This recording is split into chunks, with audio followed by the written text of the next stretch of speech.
We are in Cagayan de Oro, the gateway to northern Mindanao. Who among the hundreds of hopefuls from this city will enter the gateway to stardom and become the very first Pinoy idol? As early as 6 a.m., dinumog ng SM Cagayan de Oro sa pagsisimula ng idol search. At dito na rin naging totoo sa lahat that once they enter that door, there will be no backing out. At sa pagdating ng tatlong susukat sa kanilang galing, kumabog ang dibdib ng mga Cagayanon. Dahil sa likod ng pintong ito, malalaman ang hatol sa kanila after their performance. Will the judges say? It's a no. So I will have to say no. It's a no. O papalarin ba silang maninig mula sa kanila ang? So for me, it's a yes. Yes. Yes. 2 yes votes from the judges mean they advance to the next round at tatanggap sila ng golden ticket. At kapag 2 no votes naman ang natanggap nila, it only means that their Pinoy Idol journey ends here. I'm Mali Sulaiman. Kilala ko sa tawag na Mali. Taga Marawi ako, Marawi City, Lanao del Sur. Muslim po ako, Maranao. Duda pa rin siya kung malulusutan niya ang audition dahil sa kanyang religion.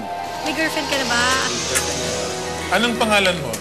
Aina. Aina. Nice name. Actually, Muslim po. Pagkakasabi mo Muslim, actually Muslim po kami. Anong, wala na.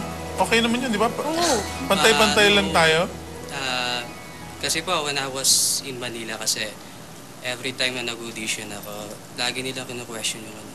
Sa Manila? Oo. Saan sa Manila? Pasig. Sa Pasig. Tapos, gumagamit ako ng ibang pangalan para lang hindi ako matalo sa mga contest. Nagpalit ka ng pangalan na nanalo ka ba? Ay masakit kamya tangkat sa ginawa di ako risuba sa katapililang ko. Mali is a band vocalist whose song has become a local favorite. Ako risuba sa katapililang ko.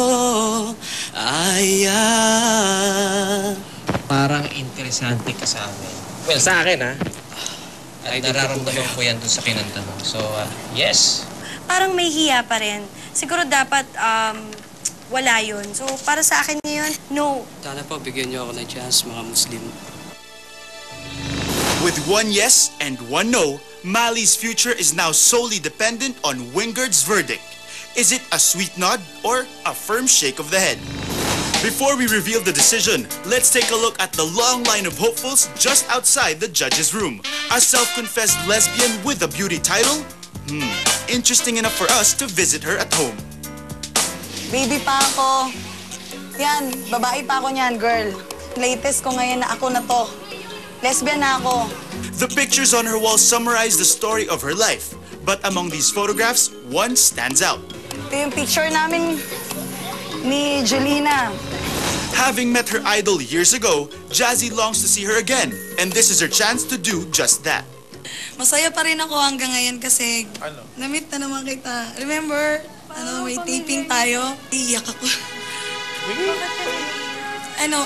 Natutuwa talaga ako dahil kahit na hindi ako matatanggap dito is natutuwa ako kasi nakita ko kayo. Have crazy, you're everything you said and do. Have crazy, worried you find someone else, but baby there is no one else. Have crazy. After the judges hands down their verdict, will Jazzy shed more tears of joy or will she cry a river out of frustration? Just how far would you go for your dream? And I mean literally. Our next idol hopeful had to travel more than 700 kilometers just to make it to the audition. I am Raymond Jandy Fernandez of Zamboanga City. At kahit mag-isa lang siyang bumiyahe, di nagpapigil si RJ. Maabot lang ang pangarap niyang maging first Pinoy idol. Umalis ako ng Zamboanga ng 1 o'clock a.m.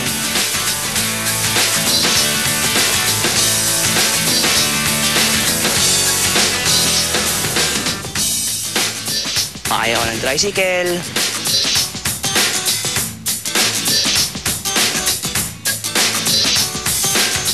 taxi,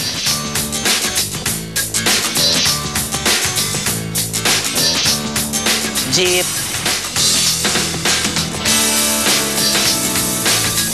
hanggang sa dumating po ako sa SM.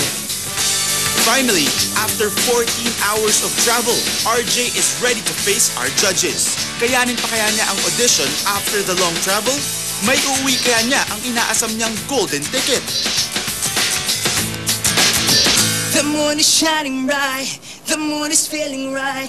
I'll kiss you on your neck before still we won't care. What other song do you know na standards or ballad or what? How did you know I needed someone like you in my life? That there was an empty space in my heart. Madugtungan pa kaya ang journey ni RJ sa Pinoy Idol? Or has he reached a dead end? Mali, Jazzy, and RJ, each has a story to tell.